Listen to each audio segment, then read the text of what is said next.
শিকুট নগরে এসে গেছি। ওগো পার্বতী, বলুন। তুমি কি কাজ করবে? ওই তো চলে যাচ্ছি আমাদের ধরাগামী ভক্ত সকল আমি করতে।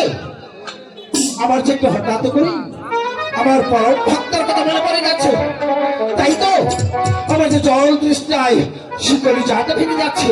আমি যাবো আমার পরম ভক্ত মহাবলীর কাছে, তার কাছে জল সেবা নিয়ে আমরা ফিরে চলে আসবো তোমার কাছে। তুমি যত করতে ভক্তের সঙ্গ লাভ করতে যাবো। আমি আসি, আমি আসি, আমি আসি।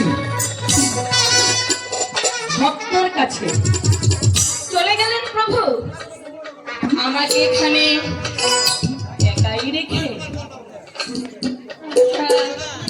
ঠিক আছে, সে যখন চলে গিয়েছে তাহলে এখন এই মুহূর্ত থেকে আজ আমি তার পিছু নেব, দেখব সে সত্যিকারের ভক্তের কাছে যায় নাকি অন্য কোথাও।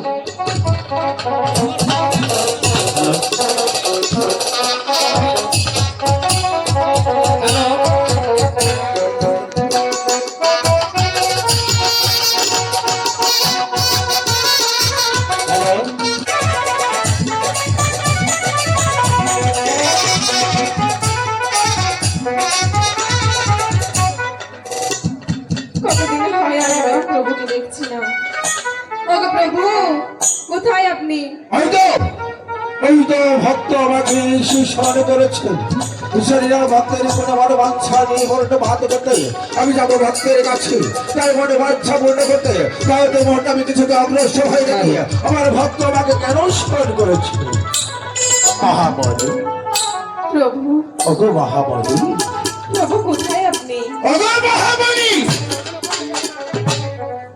ভক্ত ওগো প্রভু, মহাবলী, আপনি এসেছেন প্রভু? হ্যাঁ।